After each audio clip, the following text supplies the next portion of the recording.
Hello, everyone. Welcome to another episode of the Drama Surgery Podcast. In this episode, I want to cover a drama that I am actually quite excited for. Currently airing as of the time of this recording, titled "No Gain, No Love." This is a drama that came out of nowhere, I think, for me, and it's so good. And very rarely, actually, do I have a drama that I am this excited for. Even though, like, it seems like I'm always excited, but I feel like when it comes to rom-coms, especially, it's very difficult for me to like a rom-com because it's so easy for it to get boring, and I am just like, yeah, no.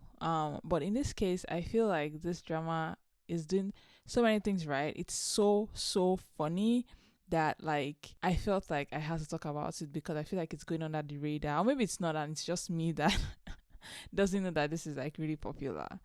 This is because rom-coms, I think, are just like my least favorite genre. I just struggle a lot with them because they get boring very quickly, especially when it's like just bare bones rom com. So like there are some really popular rom coms that have come out over the years, like Business Proposal, just dramas like that I struggle with, just because at the end of the day, I think rom coms will always be cliched in some way. Like it's always the same thing because again, it's just a romantic comedy and it's just a guy falling in love with the girl. And because there is no other element to it, I think it gets quite boring, and I never really know what to talk about if I was gonna like cover it on this like podcast. So a lot of the dramas I cover will have some third element that makes it interesting, right? And when I say rom-com, I really mean rom-com in like the strict sense of what that means, a romantic comedy, right? When you introduce things like a toxic male lead or toxic female lead or whatever, right? That is no longer rom-com, right? That is usually something else. That's melodrama. And I'm fine with melodrama. I can talk about melodrama and have something to say to an extent, right? And so that's how I assumed it will always be. But lo and behold, here we are. The drama I'm currently watching, No Gain No Love. I have watched 3 of the 12 episodes. Again, rom-com standard like number of episodes, 12. And I have to say that I am pleasantly surprised by how good this is. It's good in a way that like even though it's a lot of the same like things you've seen before, the way it's introduced, the way everything is set up is just so entertaining to watch. For those who don't know, No Gain No Love basically follows this character, Son Hye Young, right? Son Hye Young is this type of person that she does not like to suffer a loss under any circumstances, right? She's just that kind of person. She always wants to up the next person. She's competitive, like type A kind of personalities, right? And so when Son Hye Young is faced with the possibility of like missing out on a job promotion because of her single status, she makes a plan to like hold a fake wedding. Partly because, of course, like I said, the job promotion, she wants a chance at like getting that, and also because she wants like the congratulation money, which is something that like it's a Korean culture thing. Like you have to give money to the bride and groom when you go for their wedding, right? It's a thing. And so she's like, all the money she's given over the years, she has to get some of them back, right? And so she, is planning a fake wedding strictly because of this and the job promotion, of course. And this is where she now recruits Kim Ji-wook to be her fiancé.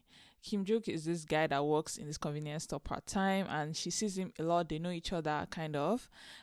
Which is, again, one point I will mention that, like, makes this interesting is that our characters already know one another before the drama starts, right? So it's almost like you're plopped into the middle of this like world and you just like running with them, right? So it's not like you're starting the journey from the very beginning with them, right? And it's not like a childhood like romance kind of thing where like, oh, they met as kids and that's how they know each other. No, this is like a recent thing in the past maybe 5 years that they've like become acquainted with one another, right? So yeah, that is basically the synopsis of this. Again, I've watched 3 of the 12 episodes.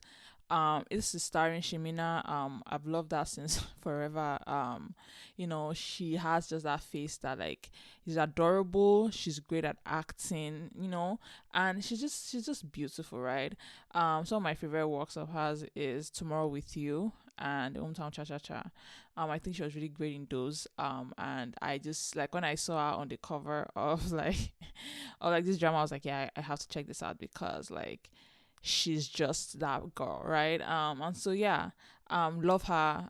She's, I think, the driving force of this drama. Then you have Kim Young Dae, who is a co-star, a male lead. And I will say, unfortunately, I am not like a huge fan of him. I just don't like vibe with him, as opposed to like a lot of like actors in his age group, like EJ Wook and Rowan. Like I just I don't, his acting is not for me. He tends to overact, and I can't unsee that. And so like, and I think also because a lot of his works are just not my type. I don't think I've ever actually finished a work of his that he was male lead in, which isn't a lot, like maybe 3 or 4, but like I still haven't up to today like finished one. Maybe Shooting Stars, but again, I'm not a huge fan of that either, right? But here I will say that he's better in his acting. I think maybe because his character requires him to not overact. He's supposed to not be cold, but he's supposed to be calm. Possibly because of like his own background. And so yeah, Kim Yeondae plays Kim Ji-wook and Shemina plays Son Young. Like I mentioned, they've already met before this show started. That's half of why it's kind of interesting, because you already see that they have a dynamic going on before we are, introduced to them. They already know one another. One of the things that is very hard to do, and a lot of dramas will falter on this point, is making an annoying character relatable. The female lead in this drama is lucky a lot. She is borderline insufferable, but because of the way this show is, it portrays it as almost hilarious, right? It's very hilarious watching her be this insufferable, right? And so a lot of the things she will do, a lot of her actions are kind of annoying, right? Because again, she's so competitive, and she almost doesn't consider other people. She comes off as kind of a B, right? The B word. But because of the way it's portrayed, partly because of how Shemina plays it and how they've written it, it's not to the point where you hate her. It's not to the point where you can't watch her. No, you can still like, to an extent, understand where she's coming from.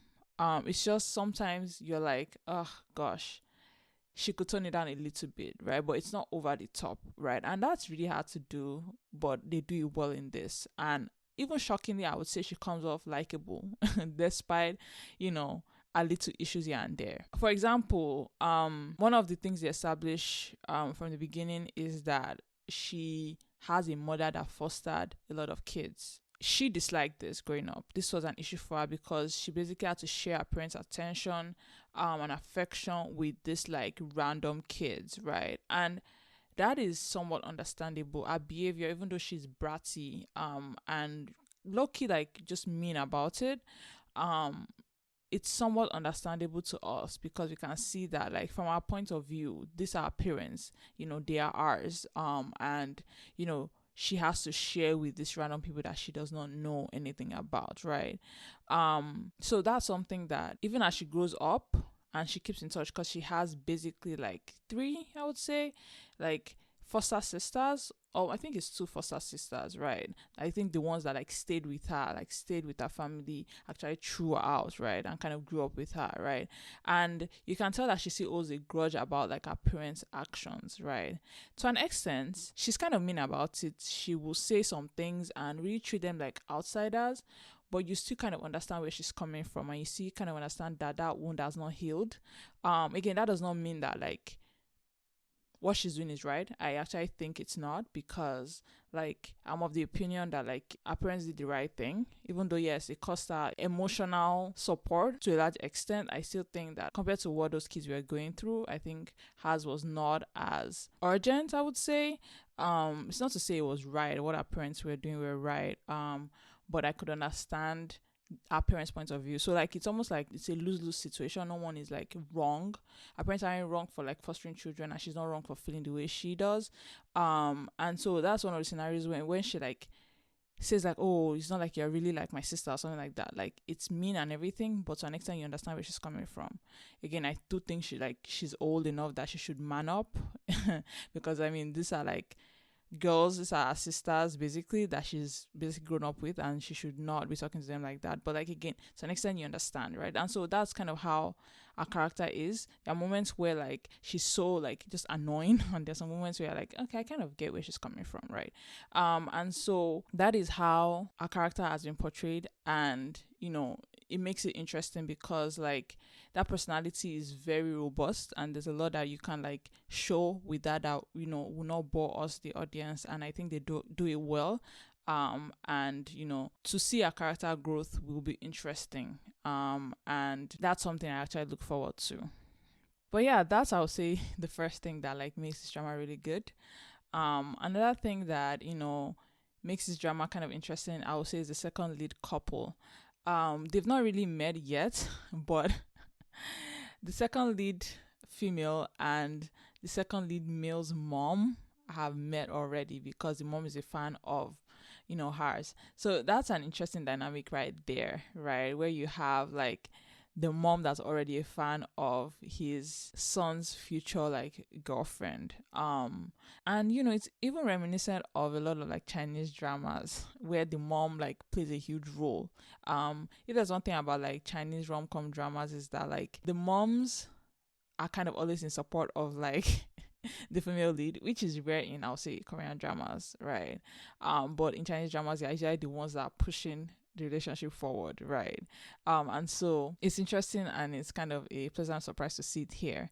Even I would say like the arranged marriage trope that they have going on with like the leads is also very common in like Chinese dramas.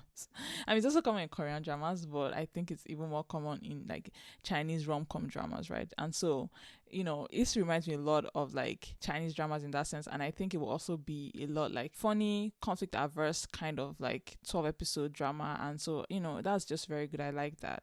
But moving on, another thing that I would say makes this drama interesting is the male lead and how they've kind of written the male lead. It's very easy for the male lead to be written in such a way that they exist kind of only for like the female lead. Like almost like their character exists to like make the female lead's life better in some way, right? Business Proposal, I would say, is a good example of this, right? The character of the male lead there isn't really nuanced in any way. He's just like a rich chaebol kind of person, and he falls for like the female lead, but there's no sense of like, what is he other than that, right?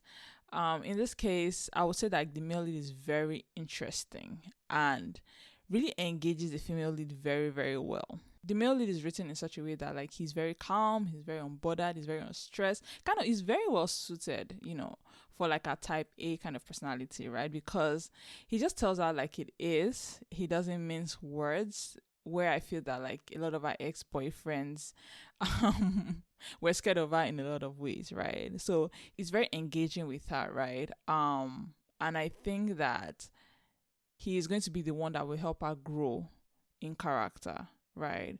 And I also think that because of her personality as well, she's going to help him also be more open about his feelings and his trauma. Because right now, I would say he's a little guarded. We don't know a lot about the male lead. The female lead is also like has this question like, who are you? Like, you seem to know everything about me, but I don't know anything about you. That's the same for us, the audience, because I don't know a lot about him. I have some speculations that I'll talk about at the end of this. I'll come back to that in a few minutes. So yeah, I think they'll work well together. I think that they will complete each other in a lot of ways, and that's actually just like, I'm actually looking forward to that, right? Because they are both very interesting characters, and they both like have a well-defined character, that seeing those kinds of two people come together is going to be fun to watch. But yeah, that's really it on that. One thing I would say that makes this drama really good, also that makes me like it a lot, is because it's funny, but also it keeps the conflict at a minimum, in the sense that like there's literally no villain in this. Right? In that, like, I feel like even some rom-coms, there's usually that one character that's like almost a caricature villain kind of character, right? and will really kind of stress you out, and you have him in the back of your mind that like, ugh, when is he going to come and like ruin everything. This one doesn't really have that. Again, very reminiscent of a lot of Chinese dramas in that sense, right? It's just good vibes generally. Even her ex-boyfriend that basically cheated on her, even he is portrayed in like an hilarious manner, because like you see moments where him and Sonny Young are talking, and you can see that like it's for comedic effect, right? He's not like a douchebag, like 100%, 100%. Yeah, I mean, he cheated on her and everything, but like he's still to an extent scared of her. He's still like worried about her to an extent. Not that he should be, but like again, he's not just like a terrible person, right? And so that's very interesting to me. And I like that like no one is too much of a dick, right? And so even the more serious sins are not technically as a result of like bad people doing like bad things, but like just bad situations, like generally. Like I mentioned, her parents fostering kids, right? That is not because they are like bad people or anything. It's just that scenario, that issue, that whole like situation makes it traumatic for Sonny Young, but it's not because of like any one person, right? And so it's a rom-com in the true sense, and I love that, right? It's just so relaxing to watch. You know, I don't have to like stress that like someone's gonna come on screen and just like ruin my day, right? And so I like that about this. It's just like joy, right? And yeah. I want to talk quickly about like my speculation about who Kim Ji-wook is, and that's, you know, the male lead. I think, and like I'm not sure, of course, but like I think Kim Ji-wook is the brother of that Chibol guy, right? The one that like Sonny Young's sister is gonna end up dating, right? So I think that brothers will end up marrying sisters, right? If that makes sense. And I hope it doesn't like take a Mark Jang like turn, because you know technically brothers shouldn't marry brothers in like Korea, like that world. I sense that it's kind of a taboo to marry like your in-law in that sense, but since it's only 12 episodes and I trust Shinmina, I am hoping that that's not gonna play out like that, that like one of them will be like, oh, we can't get married because you know our siblings are also like in love. So yeah, that's my speculation, that he's most likely the illegitimate child of that like Chebol family, right? Or just that rich family. I use Chibol when I'm talking about rich, but Chibol is actually different from like rich. So yeah, that's my guess. And I hope that's what it is, because I also hope that we are able to kind of see some interactions between Kim Ji-wook, right, the male lead, and Park Kyu-hyun, who is that lady's son, right? The one that's gonna end up dating like Sonny Young's sister. So I really hope so, because I sense that that's where they are going with it, and I hope that you know that's one person that Kim Ji-wook is able to have in his life as like a family, because I feel like he doesn't have any of that. And it'll be nice because they both give up good vibes, and it would just be sweet to like see that bromance, like you know, just be there, right? And them actually be brothers, right? And so I look forward to that. I hope that's what it is. And yeah, that's my speculation. Surprisingly, this is my favorite drama of the moment. I have all the love for this drama. I think it's fantastic, and I hope it continues this way. I'm so glad it's 12 episodes, because I know then they will like make this tight and concise as possible. I hope you guys will check this out if you haven't already. I think it's really, really good. And yeah, that's all I have for this episode. Thank you guys so much for listening, and I'll see you again next week. Have a lovely one. Bye.